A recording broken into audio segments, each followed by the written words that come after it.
샬롬, 사랑과 결함 여섯 번째. 나는 어쩐지 내가 그 시절 그 깨끗했던 연못에 먹다만 아이스크림을 버린 이후부터 연못이 완전히 맛이 가버렸다는 생각을 지울 수가 없었다. 참으로 신성한 물이었는데 나는 그 시절 이 물을 이고지고 나르면서 놀이터에 거대한 수로를 만들기를 원했고 그게 정말로 가능하다고 생각했다. 모든 게 가능할 것 같던 때였다. 하지만 지금 나는 아무것도 할 수 없어 옴짝달싹 못하는 신세에 불과했다. 나를 올가매는 사람은 없었지만 어쩐지 이 세계가 이상한 방식으로 나를 올가맨다는 생각을 지울 수가 없었다. 유감이지. 나는 이 혁주의 마지막 말에 얼굴이 확 달아오르는 것을 느껴졌다. 도대체 어쩌자고 이 혁주는 유감이라는 단어를 아무렇지 않게 쓴다는 말인가. 줄곧 유치하고 농담을 던지던 그 남자애가 어느덧 이렇게 번듯하게 커버려가지고는 나를 이 연못에 데려올 수 있다는 말인가. 나는 기분이 더러워진 나머지 이 혁주의 기분 또한 더럽게 만들고 싶어졌다. 여기서 미정인의 아빠가 떨어져 죽는 걸 직접 봤어. 나의 얼굴을 가만 바라보던 이 혁주가 무심한 말투로 대답했다. 알아. 뭘 아는데? 정미정이 그랬어. 네가 자기 아빠에 대한 이야기를 함부로 떠벌리고 다닌다고. 그래서 자기는 너랑 똑같은 사람이 되지 않으려고 노력했대. 나는 가만히 그 이야기를 듣고만 있었다. 내가 미정 아빠의 이야기를 누구에게 떠벌리고 다녔던가. 나는 그저 미정 아빠를 위해 기도했을 뿐인데 초등학교 시절 담임에게 그것을 은총이라고 얘기했던 순간이 떠올랐다. 그래, 맞다. 그 체구가 작은 아이. 나는 그 아이에게 말했다. 건너편 옥상에서 묵직한 게 떨어졌어. 나는 그것이 옷더미인 줄로만 알았어. 쓰레기를 창문 밖으로 버리는 사람은 많으니까. 여기까지 말했을 때 그 아이는 귀를 막았다. 듣지 않으려고 소리를 질렀다. 고백하건대 그때 나는 그 아이의 사소한 반응 하나하나에 작은 희열을 느꼈다. 말하려는 내 목소리는 좀 더 커지고 듣지 않으려는 그 아이의 비명도 커졌다. 아이들이 하나둘 교실로 모이기 시작했고 나는 그런 걸 신경 쓸 겨를이 없었다. 소리가 났어. 퍽. 땅이 꺼지는 소리가 말이야. 사람들이 막 고함을 쳤어. 나는 더 가까이 다가갔지.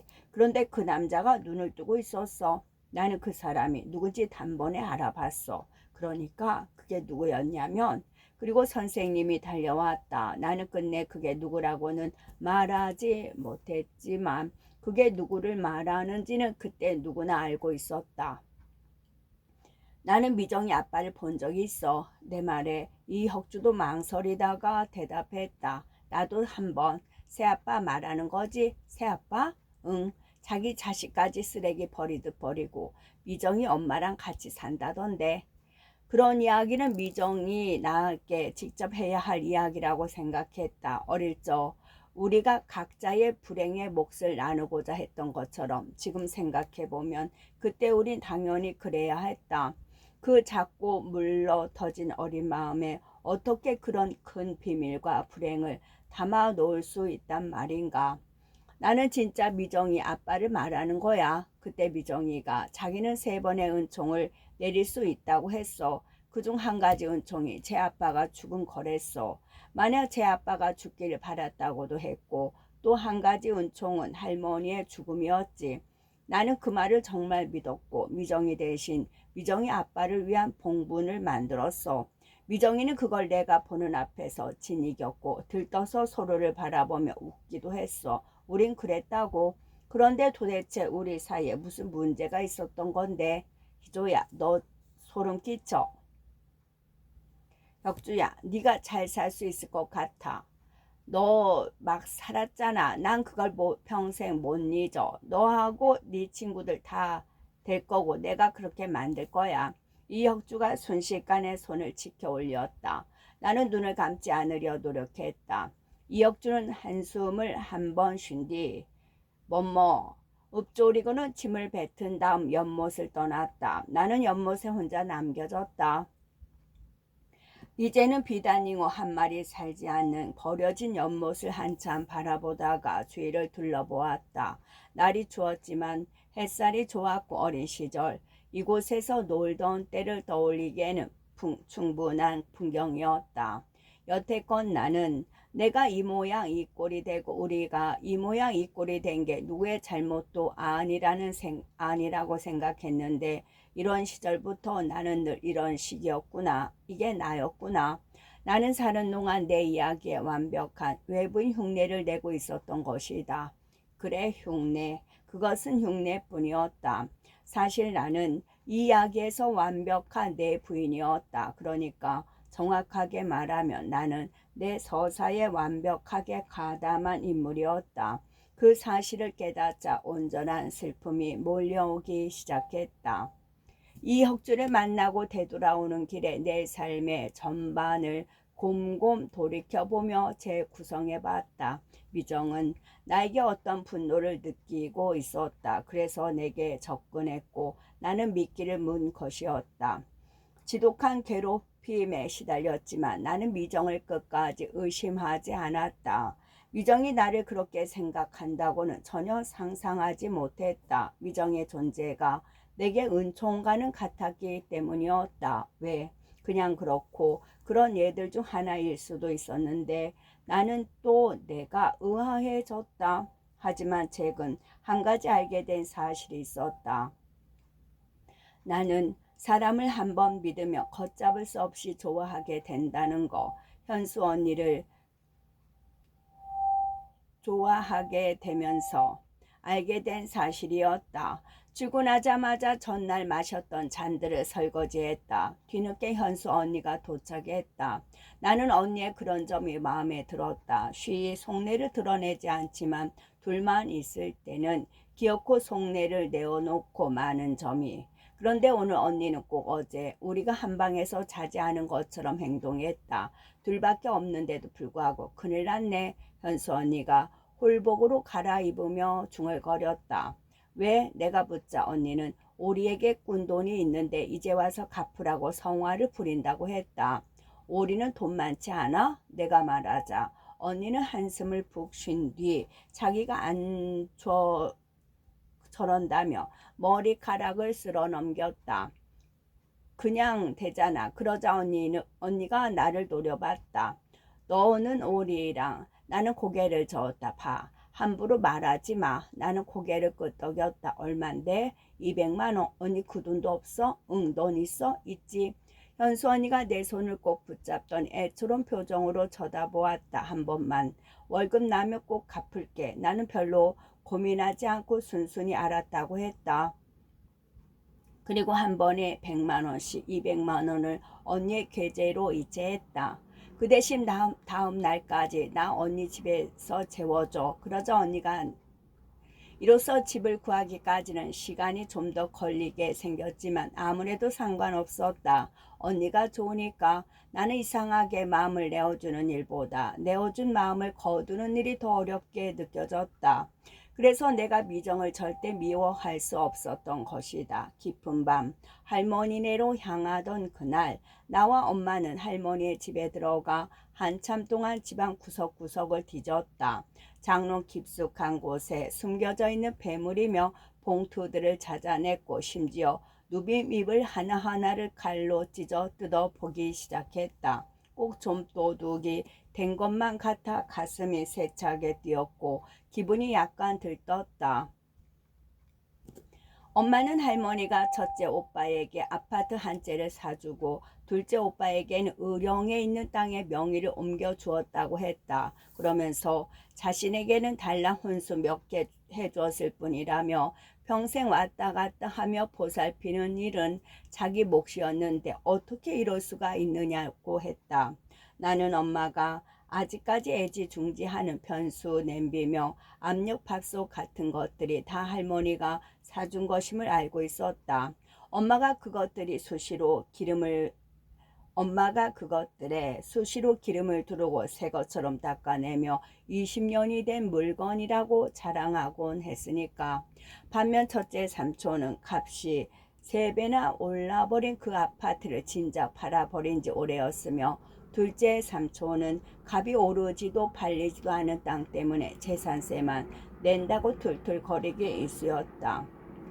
나도 그것이 부당하다고 생각했다. 그래서 엄마를 위해 값어치가 될 만한 것을 찾아주고 싶었다. 하지만 나와 엄마의 기대만큼 별다른 게 나오지는 않았다. 우리는 이웃의 눈을 피하기 위해 불을 켜지 않고 손전등에만 의지해 집안을 휘저으며 난장판으로 만들었다. 신문을 일일이 스크랩해 붙여놓은 주식, 시황 공책과 코트 주머니에서 발견한 10만원, 친척들의 전화번호를 일일이 적어둔 수첩, 도금인지 순금인지 구분가지 않은 반지, 그것이 내가 찾은 전부였다. 할머니는 젊었을 때 두 집살이를 했던 할아버지를 두고두고 중허했고 은퇴 후 기다렸다는 듯 이혼했다. 그러고는 증조 할머니가 돌아가시기 전 살던 단층집에 눌러앉아 살기 시작했다. 평생을 아파트에서만 살았던 할머니는 그 허름한 집을 정성 들여 가꿨다. 할머니는 병원에서 살든 42평 아파트에서 살든 낡은 단독주택에서 살든 다 오래도록 그곳을 지키던 사람처럼 어울렸다. 결국 별다른 수확을 얻지 못한 우리는 집안을 난자판으로 둔 채 차로 돌아왔다. 엄마는 통장 2개를 펼쳐서 꼼꼼히 잔액을 확인한 다음 고작 32만 원이 들어있다며 엉엉 울었다. 어떻게 다 죽어가는 사람 통장에 32만 원이 전부일 수 있냐며 속에 불이 붙은 것처럼 화를 내고 불쌍하다고 했다. 그러면서 할머니가 정성 들여 만든 주식시황 공책을 펼치고는 파랗고 빨간 화살표가 그려진 페이지들을 유심히 들여다보았다. 현수 언니는 속이 좋지 않다며 조기 퇴근을 했다. 나는 그래서 평소보다 2배나 되는 손님들을 오롯이 다 받아야 했다. 매니저 언니는 다른 언니들과 노닥거리기만 했다. 이쪽 저쪽 옮겨 다니며 손님들의 대화 상대를 하는 건 온전히 나와 막내들의 몫이었다. 술을 버리는 것도 한계가 있어 취기가 오를 대로 올랐을 때 오리가 문을 열고 들어왔다. 둘러보며 하연수 언니를 찾던 우리는 언니가 없다는 걸 알고 나가려다가 나를 보고 자리에 앉았다. 그리고 제일 싼 맥주를 주문했다. 단골에게 의뢰하듯이 몇 가지 간단한 마른 안주를 준비하려는데 매니저 언니가 다가와 땅콩만 내가라고 했다. 나는 작은 그릇에 땅콩 한 줌을 담아 오리에게 내밀었다. 그러자 오리가 웃으며 땅콩 하나를 내 쪽으로 던졌다. 장난해? 아니요. 내가 뭐같이 보여? 아니요. 내가 여기서 돈 얼마 썼는지 알아? 아니요. 다나는 어디 있어? 다나는 현수 언니의 가명이었다. 나는 몸이 많이 안 좋아서 조퇴를 했다고 말해 주었다. 너 작업하니? 네. 네? 너 술 뱉는 거 다 알아? 아닌데요. 오리는 한숨을 푹 쉬더니 됐다 하며 맥주를 벌컥벌컥 마셨다. 그리고 내 잔에도 맥주를 반쯤 따라주며 말했다. 잘 생각해. 네가 먹는 이 술이 내가 빠지게 일해서 번 돈이라고. 나는 아무 말하지 않고 맥주를 마셨다. 오리는 내가 마시는 모양을 처음부터 끝까지 지켜보았다. 눈앞이 흐리고 머리가 어지러웠다. 현수 언니는 왜 조퇴를 했을까? 별로 아프지 않아 보였는데 나는 퇴근 후 언니의 집에 갔을 때 언니가 꼭 약을 먹은 뒤 곤히 자고 있기를 바랐다. 택시에서 내리자마자 가로등 밑에서 도악질을 했다. 아무래도 속이 좋지 않았다. 나는 비틀거리며 연석에 앉아 담배를 꺼냈다. 새벽 3시에 거리는 한산했다. 단지 내의 아파트도 거의 불이 꺼져 있었다. 맞은편 장례식장만 환했다. 나는 무엇 때문에 아직까지도 과거에 천착하며 살고 있나 그런 생각이 들었다. 나는 할머니가 죽어서도 할머니의 삶이 끝나지 않았다고 믿었다. 왜냐하면 할머니의 삶은 내 속에서 다양하게 변주된 채로 그대로 존재하고 있으니까 그것은 좋든 싫든 어쩔 수 없는 일이었다. 할머니의 삶이 죽음이 나를 구성하는 건 불가피한 일이다. 그러니까 어떤 식으로든 내가 지금의 나로서 존재하는 건 어린 시절에 존재하기 때문이다. 그렇게 생각하니 미정 엄마에게 화가 났다. 왜 그런 식으로 살아서 나의 삶을 이렇게 망가뜨렸는가? 장례식장 입구를 한참 서성이다가 미정에게 전화를 걸었다. 한참 고민했지만 결국에는 아무런 준비도 없이 전화를 걸고 말았다. 하지만 미정은 끝까지 전화를 받지 않았다. 괜스레 화가 났다. 나는 어떻게든 살기 위해 여기까지 왔는데 돌이켜보면 우리는 늘 이런 식이었다. 항상 어긋나고 묘하게 비틀린 채로 서로를 못마땅해 했다. 하지만 나는 미정과 나 사이에 확고한 애정의 기류가 있었다고 확신한다. 그것이 나를 여기까지 오게 한 것이다. 스크린으로 빈소를 확인했다. 치료실이었다. 가장 구석에 자리 잡은 빈소는 예상대로 협소하고 조촐했다.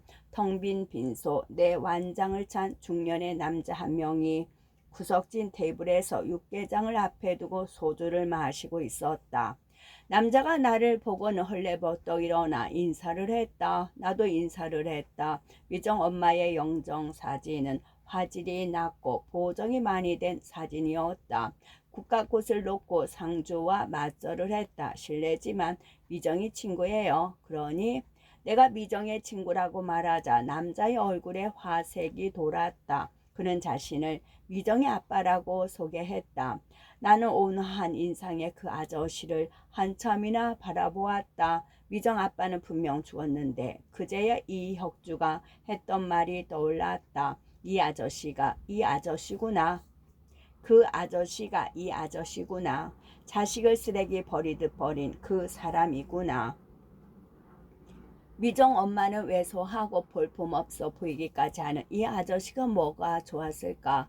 아저씨가 가보려는 나를 테이블로 잡아 끌었다. 밥을 먹고 가라며 여기까지 오는데 힘들지 않았냐며 나는 엉겁결에 아저씨의 맞은편에 앉아 밥과 국이 담긴 일회용 그릇을 받아들었다. 미정이랑 어떤 친구? 초등학교 중학교 친구요. 오래된 친구구나. 이름이 뭐니? 이희주요. 네가 그 희조구나. 저를 아세요? 미정이한테 얘기 많이 들었다. 아저씨는 그렇게 말하고는 자연스럽게 내 잔에 소주를 따라주었다. 너희도 곧 있으면 성인이잖아. 괜찮아. 그렇게 말하는 아저씨에게서 별다른 저희는 느껴지지 않았다. 나는 육개장 국물을 한 입 두고는 소주를 마셨다. 속이 쓰릴 줄 알았는데 이상하게 괜찮았다. 무슨 얘기요? 응.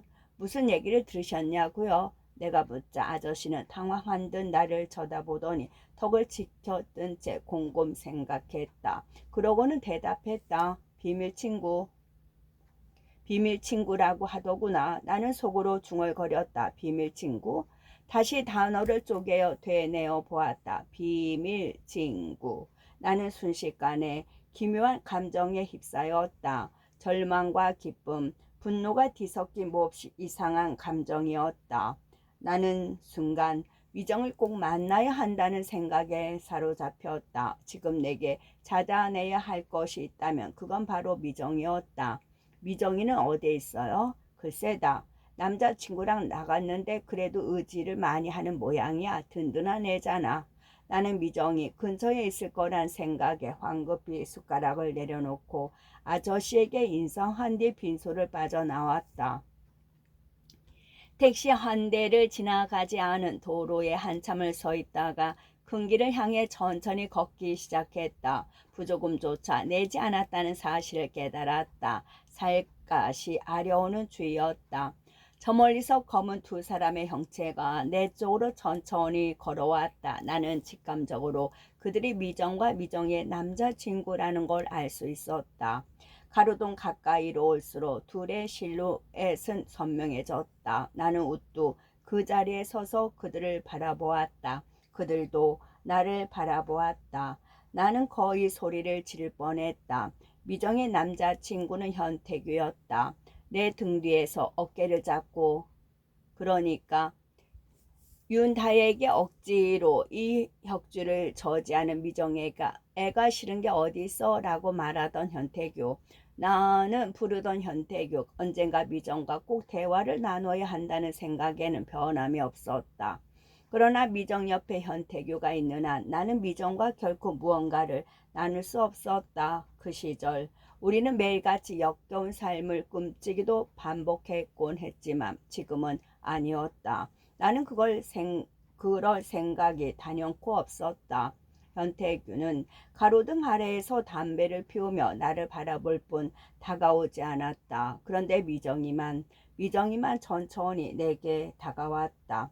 잘게 볶은 앞머리가 미정의 하얀 얼굴을 더 도드라지게 보이게 했다. 상복을 입은 미정은 조체해 보였다. 나를 천천히 훑어보던 미정이 팔을 들어 내 어깨를 천천히 쓸어내렸다. 고마워. 아니야. 다신 보지 말자.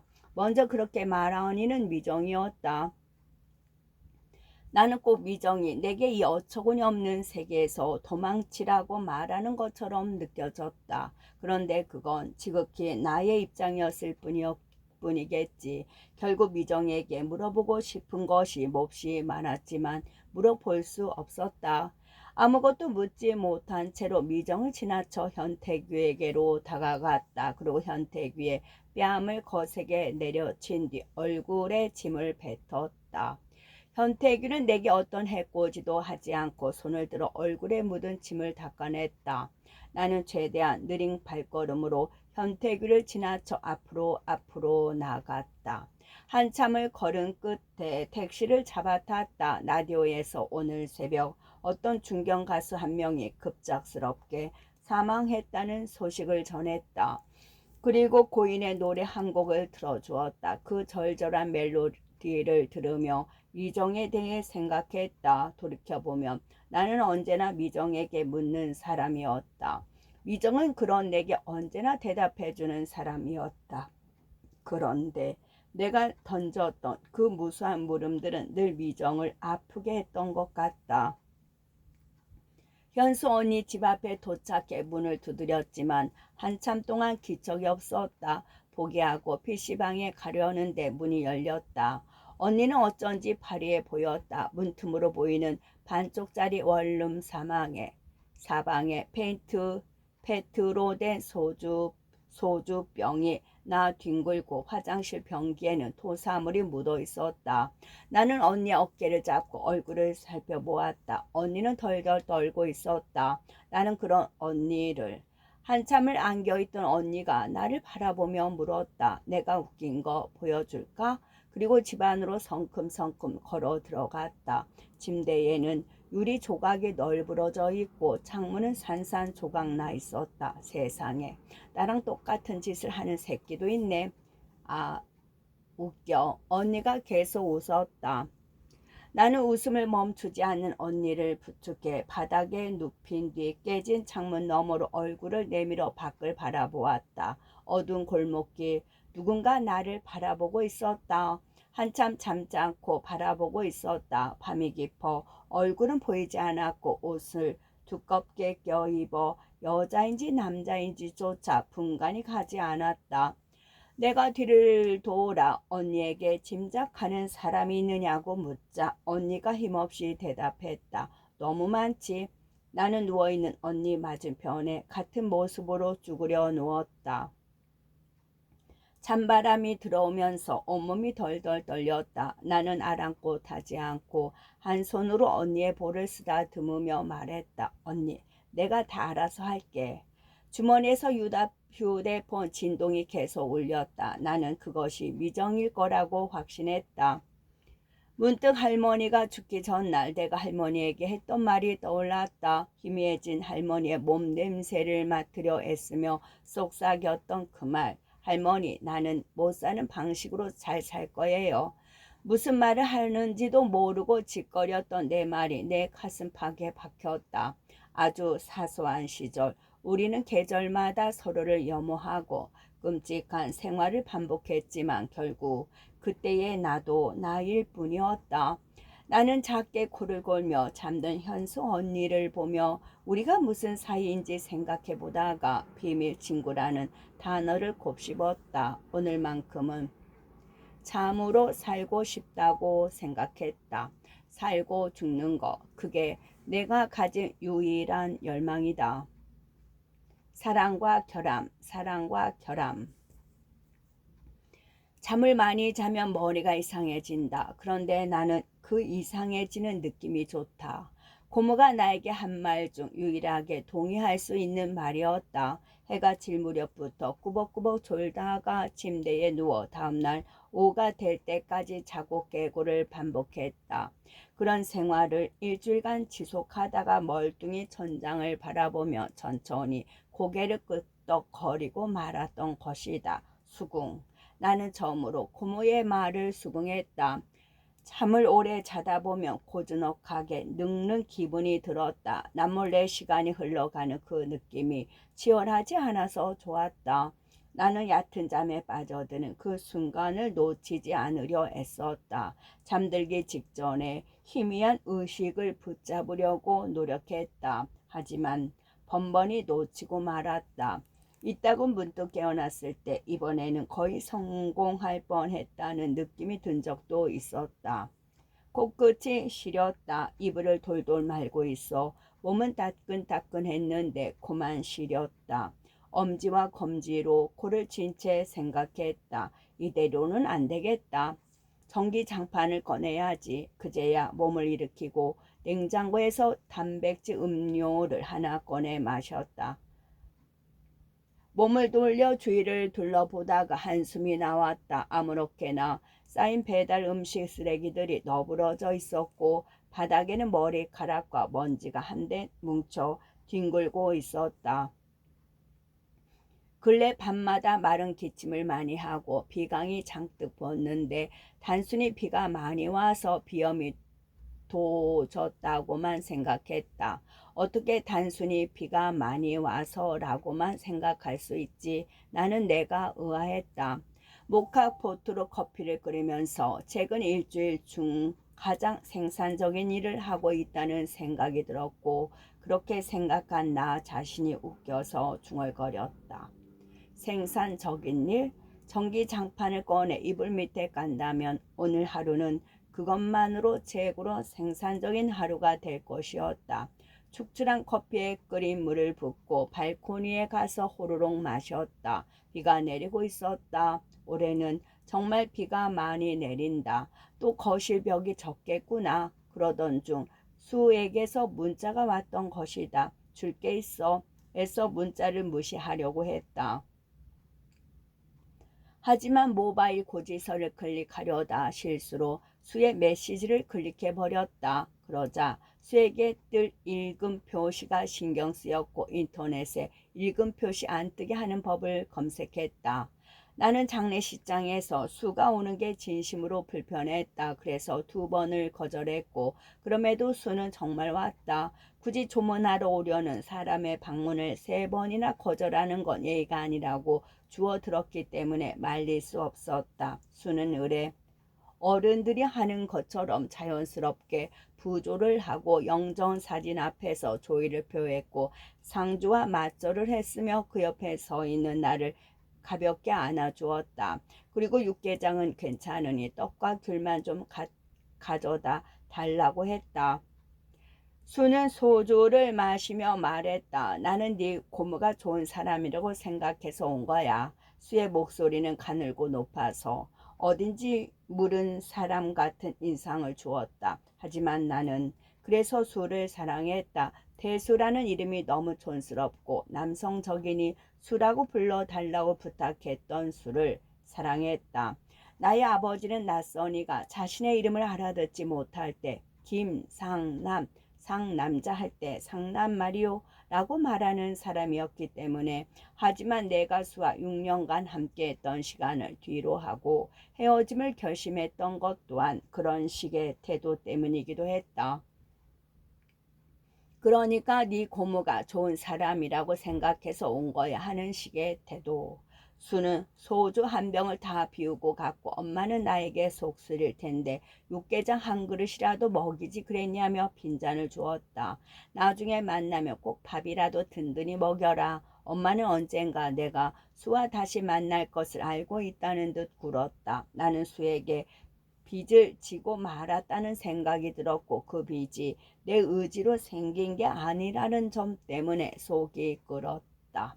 나는 결국 커피를 다 마시고 담배를 한 대 피운 뒤 수에게 전화를 걸었다. 얼마 지나지 않아 수가 전화를 받았다. 나도 응답했다. 수는 잠시 뜸을 들이다가 말했다. 줄 게 있어. 나는 손등으로 눈을 비비며 대답했다. 어디로 가면 돼? 순정은 아버지의 15살 터울이 지는 누나였다. 할아버지는 아버지가 태어나고 얼마 지나지 않아 교통사고를 당해 세상을 떠났고 할머니는 아버지가 6살 때 위암으로 돌아가셨다. 순정은 젊은 나이에 간병일을 하며 아버지를 키웠다. 고등학교 졸업 후 공장에서 일하던 아버지는 갑자기 대학에 가겠다고 결심했다. 결국 아버지는 삼수 끝에 대학에 입학했고 그 뒷바라지를 다한 후에야 제 삶을 돌아본 순정은 자신이 이미 40을 바라보는 나이가 되었고 결혼 정년기가 한참 지났다는 걸 깨달았다. 그러니까 내가 이렇다 큰일 났겠구나 얼른 시집가야겠다 생각밖에 안 한 거야. 그렇게 말하는 순정은 어쩐지 들떠 보였다. 언놈은 몇 가닥도 안 되는 머리에 무스를 바르고 나오지. 언놈은 다방에서 커피를 마시는데 재떨이에 카레를 끄악. 정말 그랬다니까. 그러면 9살 나던 나는 순정의 무릎에 앉아 덕을 지켜들고 있었다. 규철 아저씨는? 그때 우리 가족은 방 2개짜리의 낡은 20평 복도식 아파트에서 어머니, 아버지와 엄마, 나와 순정까지 넷이서 함께 살았다. 순정은 그 당시 내가 자신을 순정이라고 불러주길 바랐다. 순정은 자신의 이름을 좋아했다. 하지만 언젠가부터 순정은 그저 고모라고 부르게 되었는데 웬일인지는 기억이 나지 않는다. 하지만 처음으로 순정을 순정 대신 고모라고 불렀을 때 담담히 돌아보던 순정의 그 모습만은 기억에 남아있다.